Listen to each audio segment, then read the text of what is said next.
राधे राधे दोस्तों, स्वागत है आप सभी का एक नई वीडियो में। तो चलिए कथा की शुरुआत करते हैं। इधर भगवान शंकर कैलाश पहुंचे तो जो गण पहले से ही कैलाश में विराजमान थे, बड़ी सुंदर व्यवस्था की।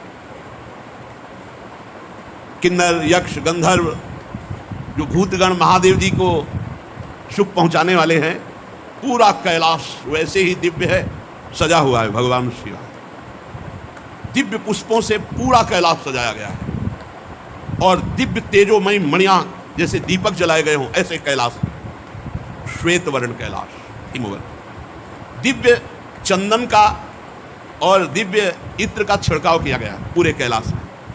धूप तो पूरी सुगंध से सुवासित हो रही है और दिव्य वाद, जैसे जैसे भगवान शिव नजदीक आ रहे, दिव्य वाद्य बज रहे हैं, मृदंग, पड़ों, शंख, भेरियां, और चारों ओर वेद ध्वनि हो रही है।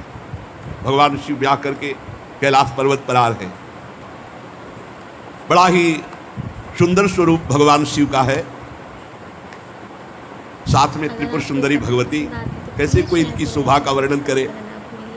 मनोहर कैलाश में पदार्पण किया भगवान शिव और पार्वती जी ने। सब ऋषियों ने वेद मंत्रों के द्वारा भगवान शिव का स्तवन, अभिनंदन। भगवान शिव वो स्थान जो वट वृक्ष के नीचे, वहीं पहुंचे। दिव्य रिद्धियां सिद्धियां सब पार्वती जी की सेवा में है। अत्यंत दुर्धर्ष वो स्थान है जहां भगवान शिव बैठते हैं। बड़े बड़े भयंकर विषधर सर्पों का घेरा रहता है। तो भगवान वट वृक्ष के नीचे समाधिस्थ होते हैं, सीधे उसी में बैठे जाके। वृषभध्वज भगवान शिव का एक बड़ा भयानक स्थान है। यहाँ ब्रह्म प्राप्त महापुरुष ही प्रवेश कर सकते हैं। बहुत सी दिव्य देवियां गंगा आदि मूर्तिमान होकर पार्वती जी के साथ है। मूर्तिमान तीर्थ ये सब विराजमान कैलाश पे हैं। जिन्होंने भांति भांति के व्रतों का पालन करके भगवत आराधना की है, वही इस वट वृक्ष का दर्शन या कैलाश का दर्शन कर सकते हैं, अन्यथा नहीं। शुभ लक्षणा श्री पार्वती जी फूलों से श्रृंगारित है। भगवान के पार्श्व भाग में आसन है, वामांगन। भगवान शिव को देखा कि अर्धनिमित नेत्रों से बैठ गए, तो एक विनोद आया। पहला विनोद है, माता जी चपलता पूर्वक एकदम गई, भगवान शिव कैसे नेत्र बंद। विनोद, पहला विनोद। माता जी तो खिलवाड़ में बंद कर लिए। जनश्च विमला सर्वो भवत् त्रास समन्वितः निमीलिते भूतपतौ नष्ट सूर्य इवा भवत् ततो वितिमरो लोकः क्षणेन संपद्यत ज्वाला च महती दीप्ता ललाटस्य निश्चिताः।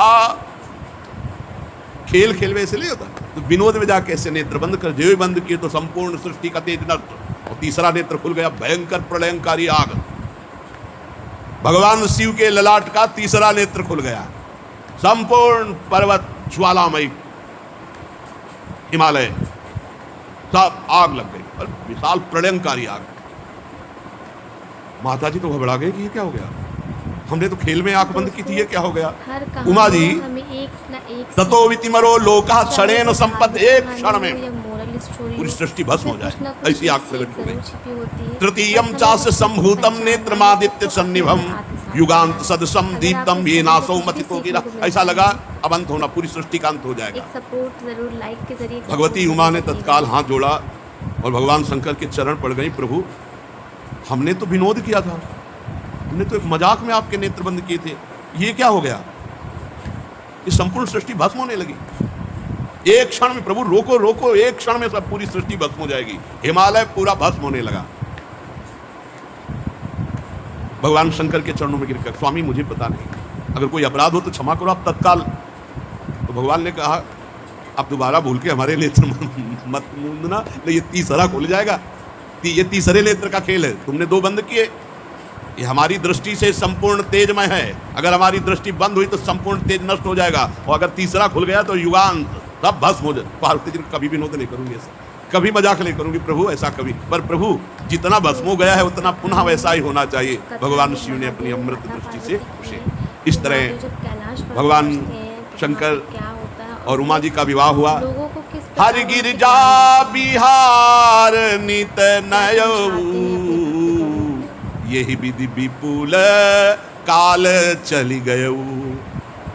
भगवान शिव और पार्वती जी ये जगत के माता पिता हैं, इनकी वजह से अपने माता पिता के विहार की बात कौन करे। ऐसे गोस्वामी जी कह रहे हैं, चरित सिंधु गिरजा रमन वेद न पावहि पारू, बरने तुलसी दास की मुँह अतिमति मंद गंवारू।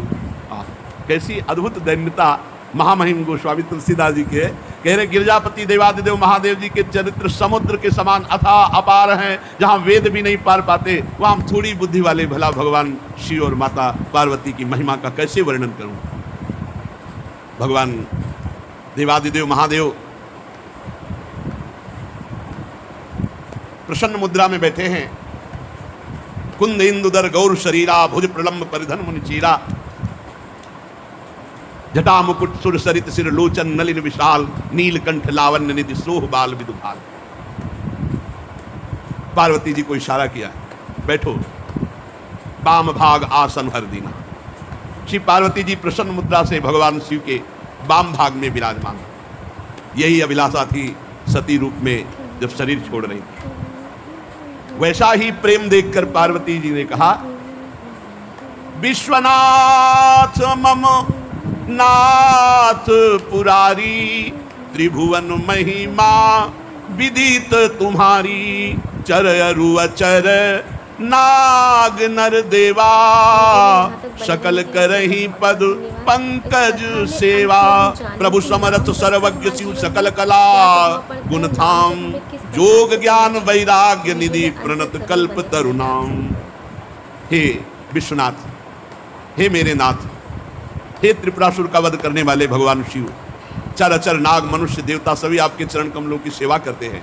प्रभु आप समर्थ हैं, सर्वज्ञ हैं, कल्याण स्वरूप है, सब कलाओं के गुण निधान हैं, योग हैं, ज्ञान वैराग्य ये सब के भंडार हैं, और मैं आपकी शरणागत हूँ। आप शरणागत के कल्प वृक्ष हैं। प्रभु यदि आप हम पर प्रसन्न हैं तो मेरे मन में फिर वही प्रश्न है। इस बार पहले जैसा अज्ञान नहीं है, पर मैं जानना चाहती हूँ कि जिस समय भगवान श्री राम हे खग हे मृग हे मधुकर श्रेणी ऐसा पूछ रहे थे, आपने प्रणाम किया, मुझे संशय हुआ और फिर ये सब लीला हुई, तो प्रभु जो नृप तनय तो ब्रह्म किम, नार विरह मति भोर, देख चरित महिमा सुनत भ्रमित बुद्धि अति। फिर मैं वही आपसे इस समय मैं हठपूर्वक अज्ञानपूर्वक नहीं पूछ रही, पर मैं जानना चाहती हूं जिसके कारण मुझे एक शरीर छोड़ना पड़ा। अगर ये ब्रह्म है तो राजपुत्र होकर हे खग हे मृग हे मधुकर श्रेणी ऐसा कैसे पूछे? क्योंकि ब्रह्म सर्वज्ञ होता है। प्रभु मेरी बुद्धि चकरा गई थी उस समय। आप सच्चिदानंद पर ब्रह्म कह के प्रणाम किया और वो हे खग हे मृग मधुकर श्रेणी। तो प्रभु मैं ये जानना चाहती हूँ कि जो इच्छा रहित व्यापक सर्वसमर्थ ब्रह्म है वो ऐसा कैसे? अब हमारे ऊपर क्रोध मत करना, मैं मोह से दूर होकर के बात कर रही हूँ। इस समय मैं कोई मोह से मोहित नहीं हूँ जैसे पहले थी।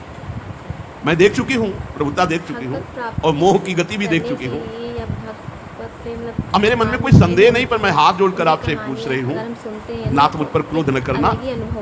मैं इस समय जानने की इच्छा से पूछ रही हूँ। बहुत शांत हो जाता है। मैं पृथ्वी पर सिर रखकर आपके चरणों की वंदना करती हूँ, आपकी शरणागत हूँ। जो भी विचार आप सिद्धांत का एक बार वर्णन करें। क्या बोलते हैं, शांति मिल जाती है, बहुत प्रभु अच्छा फील होता है। जो आर्थ होते हैं, अधिकारी होते हैं, बड़े महापुरुष गूढ़ तत्व उनके सामने प्रकट कर देते हैं। गूढ़ तत्व न साधु दुरावई, आरत अधिकारी जहाँ पावे। सुबह हो या रात हो, तो मैं उसे आप देखिए, बड़े आर्त भाव से पूछ रही हूँ, दीनता से पूछ रही हूँ, जल्दी आपकी जिंदगी से निकल जाएगी। जिससे निर्गुण ब्रह्म सगुण रूप धारण करता है, एकदम माइंड फ्री आप हो जाएंगे। क्या ऐसी बात होती है? भगवान एक मनुष्य की तरह ऐसे, वेदों ने आपको तीनों लोकों का गुरु कहा है, कोई पामर जीव तो ये रहस्य जान नहीं सकता। और मैं बड़े आर्त भाव से प्रश्न कर रही हूँ, प्रभु आप मुझे इसका उत्तर दीजिए। भगवान 2 घड़ी तक तो ध्यान मुद्रा में आनंदित रहे, फिर मन को प्रेम से बाहर निकाल करके कहा, जिसके बिना जाने झूठ भी सत्य मालूम होता है। ये संसार जितना आप देख रहे हो बिल्कुल झूठा है, कोई सत्य नहीं। जो सत्य है वो दिखाई नहीं दे रहा, जो दिखाई दे रहा वो सत्य नहीं। देखो, पहले बाल्यावस्था थी, जवानी आई, बुढ़ापा, मृत्यु, ना ये रूप पहले था ना बाद में रहेगा, बीच में केवल है ये झूठा, ये सब झूठा। सच्ची मान लो तो बस बात बन जाए, यही हम फंसे। भगवान शिव कह रहे झूठे उस सत्य जाहि बीनु जाने, जिमि भुजंग बीनु रजु पहचाने, जेहि जाने जग जाई हेराई, जागे जथा स्वपन भ्रम जाई। बोले जिस परमात्मा के जाने बिना ये संसार झूठा सत्य मालूम हो रहा है, पत्नी सत्य, पुत्र सत्य, मकान सत्य, रुपया सत्य, ये सब, पर जैसे रस्सी को प्रकाश में रस्सी जान लो तो सांप का भ्रम खत्म हो जाएगा, ऐसे ही ज्ञान के प्रकाश में जान लो भगवान के सिवा कोई नहीं, सब नाटक माया का है। उस परमात्मा को जान लेने के बाद ये संसार ऐसे खत्म हो जाता है जैसे जागने पर स्वप्न का अस्तित्व खत्म हो जाता है। हे पार्वती जी, मैं उन्हीं भगवान का चिंतन करता हूं। धन्य है जो भगवान की चर्चा सुनते हो, भगवान की चर्चा के लिए प्रश्न करते हैं, इसलिए तुम भी धन्य हो पार्वती। धन्य धन्य गिरिराज कुमारी, तुम समान नहीं को उपकारी। जो तुमने मुझसे प्रश्न किया, मुझे लगता है कि तुम्हारे हृदय में ना तो शोक है, ना मोह है, ना संदेह है, ना भ्रम है। भगवान की कृपा से तुम्हारे हृदय में प्रश्न आया है भगवत चर्चा सुनने के लिए। जिन्होंने अपने कानों से भगवान की चर्चा कभी नहीं सुनी, वो कान सांप के बिल के समान। जिन्होंने नेत्रों से संतों के दर्शन नहीं किए, वे नेत्र मोर के पंख के दिखने वाले व्यर्थ आग के समान। जो सर कभी संत गुरुदेव के चरणों में नहीं झुका, वो कड़वी लौकी के समान। जिन्होंने भगवान की भक्ति को अपने हृदय में स्थान नहीं दिया, वो जीते हुए मुर्दे के समान। जो जीव भगवान के गुणों का गान नहीं करती, वो मेढक के जीव के समान। वह हृदय वज्र के समान कड़ा और निष्ठुर है जो भगवान का चरित्र सुनकर आनंदित नहीं होता। भगवान की चर्चा कामधेनु के समान है, सब सुख देने वाली है। जो भगवान की चर्चा कहता सुनता रहता है तो मोह का नाश हो जाता है, अद्भुत ज्ञान प्रकट हो जाता है। तुम्हारी प्रीति देखकर मेरे मन में प्रेरणा हो रही कहने की। एक बात तुम्हारी मुझे अच्छी लगी, तुमने जो कहा कि भगवान कोई और है और ये राजकुमार, बस यही मोह है, यही अज्ञान है। जो मोह रूपी पिशाच से ग्रस्त होते हैं, जो पाखंड का आश्रय लेते हैं, जो भगवान के चरणों से विमुख है, वही ऐसा कहते हैं कि निर्गुण ब्रह्म कोई और है, वही ब्रह्म। जो अज्ञानी मूर्ख, ज्ञानांध, भाग्यहीन, जिसका मन रूपी दर्पण विषय काई जमी हुई है, जो व्यभिचारी, छली है, कपटी है, कुटिल है, जिसे कभी संत समागम नहीं मिला, जिसे लाभ हानि नहीं सूझती, वही ऐसी विरुद्ध बातें कहकर भगवान की अवहेलना करता है। कैसे? जिनके ज्ञान नेत्र नहीं हो, भगवान को कैसे जान पाएंगे? चाहे भगवान श्री कृष्णचंद्र जी, चाहे रामचंद्र जी, इनकी लीला, इनकी महिमा को वही जान सकता है जिनके ज्ञान नेत्र प्रकाशित है। ऐसे लोगों की बातें नहीं सुननी चाहिए जिनको ज्ञान नहीं है, व्यर्थ की बकवास करते रहते हैं। बातुल भूत विवश मतवारे, ते नहीं बोले वचन विचारे, इनकी बात नहीं सुननी चाहिए। जिनकर कहा सुनी नहीं। अपने हृदय में संदेह छोड़ दो। भगवान जब मनुष्य रूप धारण करते हैं, वो साक्षात निर्गुण निराकार परब्रह्म परमात्मा ही है। वो सूर्य की किरणों के समान तेज प्रकाशित करके अपने जनों के अंदर ज्ञान प्रकट करते हैं। उसोई जाने जे देव जनाई, जानत तुम्हें तुम्हें हो जाई। सगुण और निर्गुण में कोई भेद नहीं। जो निर्गुण निराकार अलग अव्यक्त अजन्मा है, वही अपने भक्तों के लिए प्रेम विवश होकर के सगुण साकार रूप धारण करता है। जो निर्गुण है वही सगुण कैसे? तो जैसे जल और बर्फ, इसमें कोई भेद नहीं, ऐसे साकार और निराकार में कोई भेद नहीं। जो खूब नाम जप करते हैं उनको कोई भ्रम नहीं रह जाता। जहां नाम है वहां ज्ञान रूपी सूर्य है, वहां मोह का प्रसंग कैसा? भगवान सच्चिदानंद है, मोह रूपी रात्रि का लेस भी प्रवेश नहीं हो सकता।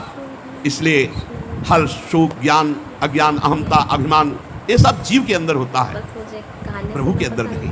प्रभु तो परमानंद स्वरूप ब्रह्म है। इस बात को जो जान जाता है वो निहाल हो जाता है। इसलिए जानने के लिए निरंतर भगवान की चर्चा सुनो, नाम जप करो, भगवद आश्रित रहो। बहुत बढ़िया अवसर मिला इसी जन्म में भगवत प्राप्ति करने। भगवान को जानने के लिए खूब नाम जप करो, लीला चरित्र सुनो, और सबसे खास बात, भगवान के भरोसे रहो। भरोसा भगवत प्राप्ति करा देता है। साधन में त्रुटि हो जाए, लड़खड़ा के इधर उधर गिर जाए, कोई हानि नहीं हुई भगवान की प्राप्ति में। आश्रय, भरोसा, ये हम हृदय से कह रहे हैं, हमारी बात को पकड़ लो। साधनों में दम नहीं है भगवत प्राप्ति कराने के, साधन किए जाते हैं असाधन त्याग के लिए। भगवत प्राप्ति होती है सिर्फ भरोसे से। आखिरी में सूरदास जी महाराज बोल रहे, आखिरी में, बिल्कुल आखिरी, पूरे जीवन भगवत आनंद में निमग्न रहने वाला महापुरुष आखिरी में बोले, भरोसो दृढ़ इन चरणन के, गुरुदेव के चरणों की, श्री वल्लभ नख चंद्र छटाबिन सब जग माहि अंधेरो भरोसो दृढ़। हरिराम व्यास जी की सिद्धावस्था में वचन है, काहू के बल भजन को काहू के आचार, और व्यास भरोसे कुंवर के सोवत पांव प्रसार। मैं निश्चिंत हूँ अपनी भगवत प्राप्ति के लिए, मुझे कोई चिंता नहीं, क्योंकि मेरी स्वामिनी जी है। किसी को भजन का बल है, किसी को जितेंद्रियता तपस्या का बल है, मुझे स्वामिनी जी का भरोसा है। भरोसा बहुत बड़ी बात है। भगवत भरोसा निश्चित भगवत प्राप्ति करा देता है, और ये होता है सत्संग से, नाम जप से, भगवत चर्चा सुनने से भरोसा दृढ़ हो जाता है, खोखला हो रहा है। अंदर का चिंतन खत्म, भगवत चिंतन, आंतरिक चिंतन रहित। अगर आंतरिक चिंतन सहित है तो कोई निषेध नहीं, अगर आंतरिक चिंतन गया और बाह्य चिंतन, बस फंसा लिया माया ने। अंतिम बात कीर्ति में फंसा के गिरा लिया। बोले मानत नहीं प्रतीति अनत ऐसो ही स्वभाव मन बाम को। ये मेरा कुटिल मन कुछ ऐसा स्वभाव है इसका कि ये कहीं भी विश्वास नहीं करता, चाहे जितना अच्छे से समझाओ। हम आपको सही कहते हैं, बहुत नाटकी मन है, इसको नाटक पे विश्वास है। प्रहलाद जी इस बात के प्रमाण हैं, बड़े बड़े संत इस बात के प्रमाण हैं कि भगवान नाम के जप के प्रभाव से सदा सदा के लिए दुखों को परास्त कर दिया, पर जीव मान नहीं रहा। गोस्वामी जी के विश्वास नहीं हो रहा। मानत नहीं प्रतीति अनत ऐसो ही स्वभाव मन बाम। जो चाहिए आपको। दोस्तों क्या आपको पता है कि एक बालक कैसे तो कहाँ से आया है? 5 वर्ष की अवस्था, नाम की उत्पत्ति कहाँ से, उनके पहले श्रीमद् भागवत महापुराण, उस पर राधा नाम का कहीं भी वर्णन नहीं है। तो महाराज आपको जानकारी प्राप्त करनी है, मनु शतरूपा का आपने बताइएगा, मैं उस पे भी महिमा सुनी। लेके आऊंगी। उनके 2 पुत्र थे, जो राधा जी की उत्पत्ति है या उत्तानपाद, उनका वर्णन शुरू हुआ, प्रियव्रत, उत्तानपाद छोटे प्रियव्रत, पूजा तो नहीं होती है। उत्तानपाद महाराज के होने लगी है, 2 पत्नियां थी, थी सुनीति तो और सुरुचि। पूजा की उत्पत्ति स्टार्ट हुई है, तो अगर छोटी वाली पत्नी बहुत सुंदर, प्राप्त करनी तो प्लीज कमेंट तो राजा की बहुत प्रिय थी। उसके बारे में उत्तानपाद राजा की बड़ी प्रिय रानी थी सुरुचि, और जो सुनीति थी वो बड़ी रानी थी और बहुत धर्मज्ञ थी।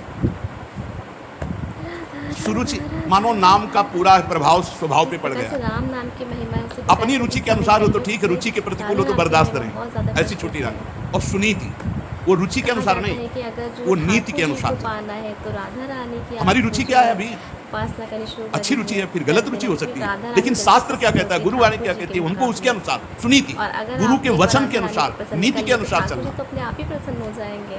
तो जो सुनीति से चलता है समझ रहे हैं ना, तो उसके रूप प्रकट चाहती हूँ। वैसे सुनीति से चलने वाले अरबों में कोई एक होंगे, और रुचि से चलने वाले, सुरुचि से चलने वाले सब हैं। राजा को रुचि प्रिय थी, सुरुचि। उत्तानपाद हम सब हैं, पैदा ऐसे हुए। 2 हैं, अंदर आओ। सुमति कुमति सब के पुर राही। सुमति सुनीति पे लगाते सारन, और जब रुचि के अनुसार चला जाता है तो कुमति बढ़ जाती है। नाम जाप की महिमा के बारे में। और कुमति अमंगल कारिणी होती है, और सुमति संपत्ति और सुख प्रदान करने वाली है।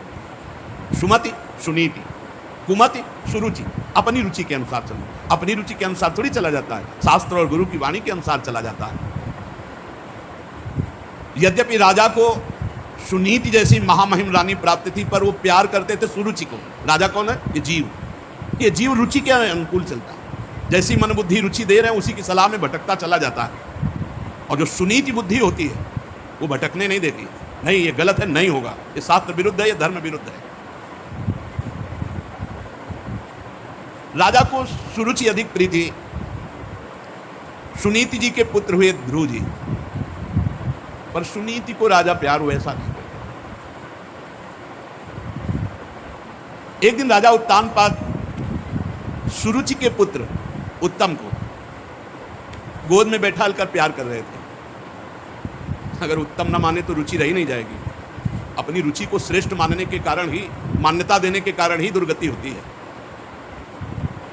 वो उत्तम को दुलार कर रहे थे तो ध्रुव जी राजा के समीप गए, महाराज उत्तानपाद के, और ऐसे 5 वर्ष के बालक थे, ऐसे हाथ उठाया कि पिताश्री हमको भी गोद में ले लें। अब ये सुरुचि के खिलाफ हुई ना, कि जहां मेरा पुत्र वहां सौत का पुत्र कैसे। घमंड में भरी हुई सुरुचि ने देखा कि प्रयत्न कर रहा है पिता की गोद में बैठने के लिए, डाह भरे शब्दों से हाथ पकड़ा, इसे झिटिक दे, तू इस सिंहासन पर बैठने का अधिकारी है। हाँ, माना तू महाराज का बेटा है तो क्या हुआ, लेकिन मेरी कोख से तो नहीं पैदा हुआ ना, सौत की कोख से पैदा हुआ है। तो अभी नादान है, तुझे पता नहीं कि इस सिंहासन पर बैठने के लिए मेरी कोख से पैदा हुए पुत्र का ही अधिकार होगा। ये दुर्लभ इच्छा तेरी पूर्ति होने वाली कभी नहीं। और झिटिक दिया ध्रुव को। कथाओं भागवत कथाएं सुनने के लिए चैनल को बार-बार विजिट एक बात सुरुचि के मुख से बहुत अच्छी निकली,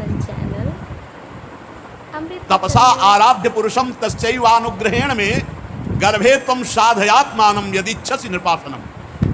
भगवान जब कृपा करते हैं तो प्रतिकूलता मिलती है, और प्रतिकूलता भगवान की तरफ बढ़वाती। विपत्ति, दुख, अपमान, प्रतिकूलता, ये भाग्यवान को जब मिलती है तो भगवान की तरफ बढ़ते हैं, और अभागी को जब मिलती है तो इसी में डूब जाता है।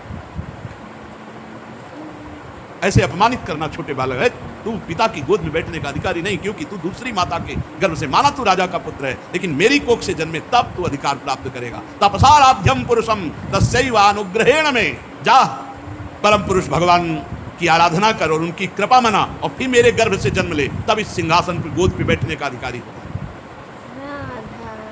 ध्रुव जी को बहुत बुरा लगा माता का। दोस्तों पता है, नाम जप करिए। अंदर अब बालक हैं, कुछ कह नहीं सकते, रो दिया, और बहुत ही हृदय में कष्ट हुआ कि ऐसा कैसे कर सकते हैं। मेरे भी पिता हैं, नाम जप करने के लिए माला जपने की जरूरत मेरी भी माँ तो इनकी रानी है।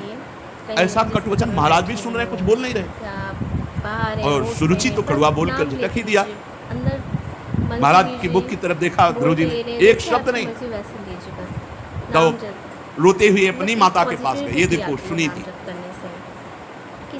शिशक शिशक कर रोकर माँ से लिपट गए। माँ नोटिस करेंगे, माँ ने गोद में, क्या हुआ बेटा? तो जदासी थी, वो बोली कि ऐसी ऐसी घटना घटी, सुरुचि जी ने ऐसा ऐसा बर्ताव किया। महाराज कुछ बोले नहीं, बहुत धीरज टूट गया सुनीति जी का।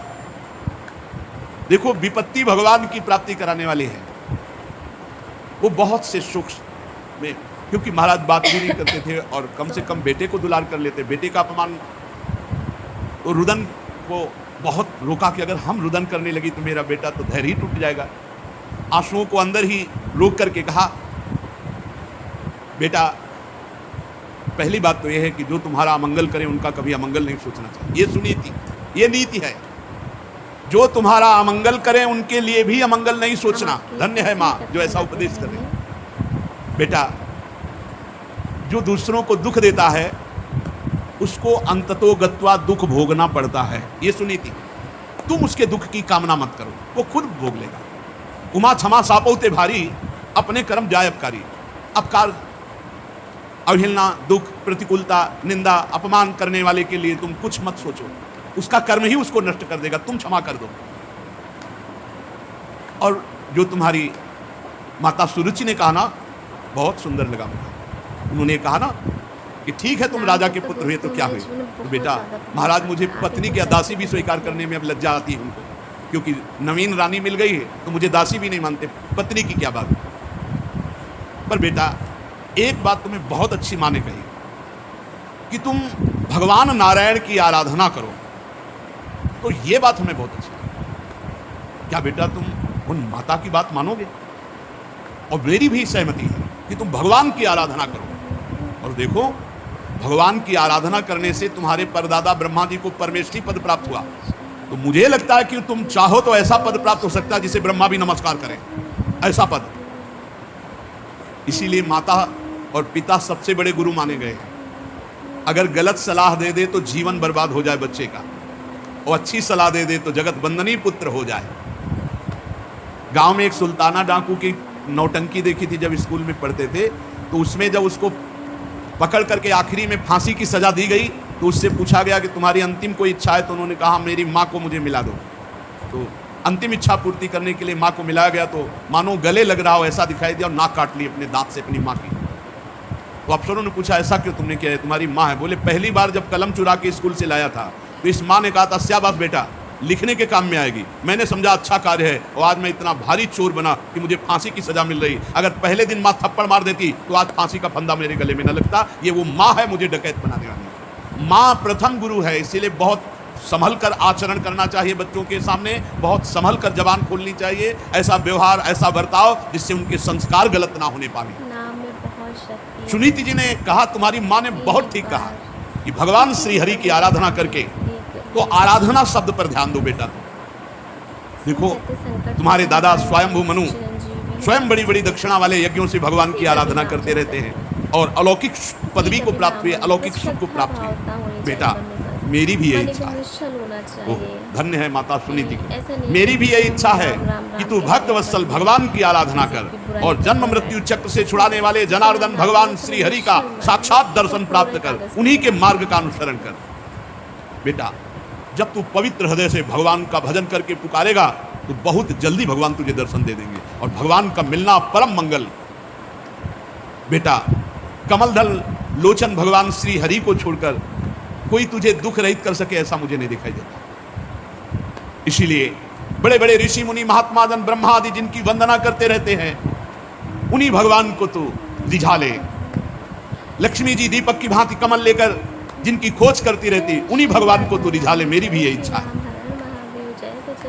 माता के जब वचन सुने तो रोना बंद कर और विचार किया कि जब माँ की भी यही अनुमति है तो मुझे बुरा नहीं मानना चाहिए भी माता के वचन को, और अब मैं भगवान की आराधना करूंगा। साष्टांग दंडवत हुए माँ के चरणों में, कहा माँ अब मैं तभी आपके सामने आऊंगा जब भगवान का दर्शन पाऊंगा। प्रणाम किया। 5 वर्ष के बालक ध्रुव हैं और भगवान की प्राप्ति के लिए राज्य से निकल पड़े। जब कोई भगवान की प्राप्ति के लिए चलता है तो गुरु की अत्यंत आवश्यकता होती है। बिना गुरु के भगवत प्राप्ति असंभव, असंभव।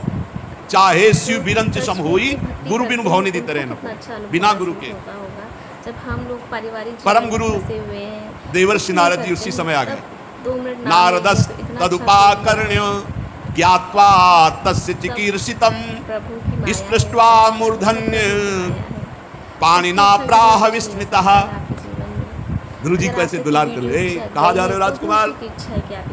कहाँ जा रहे हो? देवर्षि नारद। तो आपके पास गुरु जी एकदम सावधान।